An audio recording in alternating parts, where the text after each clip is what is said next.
Have you been deferred or waitlisted from one of your top colleges? Don't panic. Many schools give you the opportunity to submit a letter of continued interest, which you can use to supplement your application and convince readers that it would be a mistake not to accept you. I'm Cassandra, a writing coach at Prompt, the highest rated and most recommended college application and essay coaching company, and 98% of our students get into one or more of their top colleges. We're here to help make your essays stand out and your applications impossible to ignore. Before we explain how to approach your letter, we encourage you to first take a close look at what the school is asking for. There are 5 typical asks that we see. Number 1, do nothing.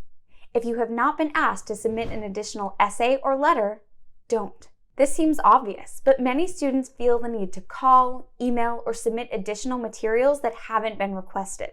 You want to be careful not to annoy an admissions team, become that student who didn't follow instructions, or give them any other reason to strike your name from the waitlist. Number 2, check a box on a form. You might be sent to a straightforward multiple choice questionnaire. Similar to the previous instruction, we encourage you to check the box and do nothing else. Again, don't be that guy. Number 3, an essay or letter focused on updates. Some schools want to know what you've been up to since you submitted your application. If this is the case, keep watching for tips on how to share updates that will be meaningful to your reader. Number 4, an essay or letter focused on why us and updates. Some schools want a little more convincing that they're the school for you, in addition to updates about what you've been up to.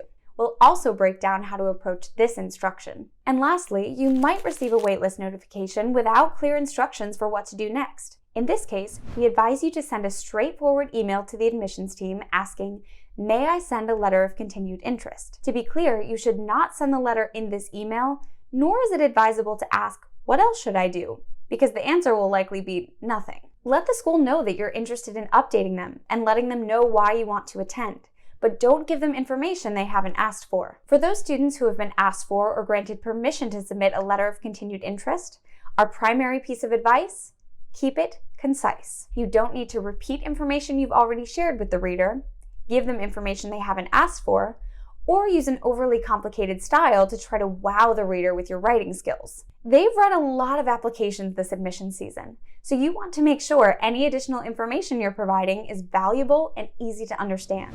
Check out our article about how to approach your additional information section, linked in the description below, for more details on why conciseness counts. If you're asked for an updates-only letter, we recommend the following 5-part structure. Number 1, dear admissions officer name who wrote to you with your decision.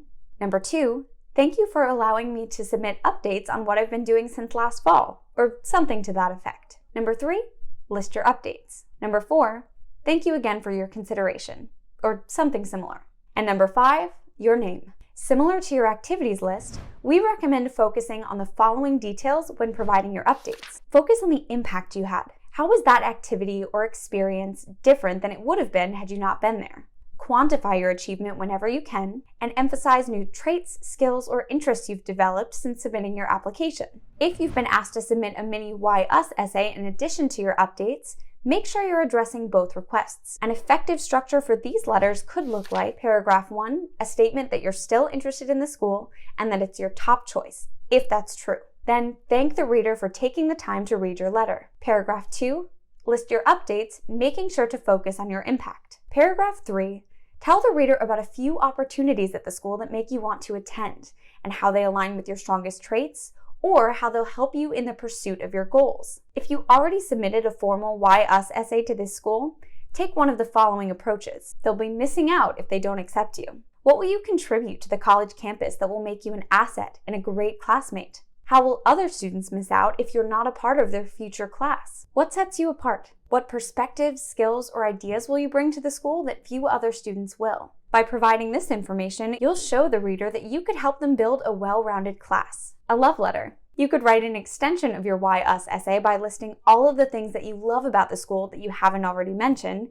and explaining why you like them. Paragraph 4, if you can, the best approach is to connect your updates to your desire to attend the school. What have you done to become a better contributor or build skills or knowledge that you plan to use or further develop at the school? To recap, we recommend giving admissions teams exactly what they ask for, and no more or less, using a straightforward structure, providing updates in a way that emphasizes your impact, telling the school why you love them, if asked, without repeating yourself and in a way that adds value. We post a new video every week to make completing your applications and essays simple and low stress. For more tips on how to prove no one is like you, follow us here and on social media at Prompt Feedback.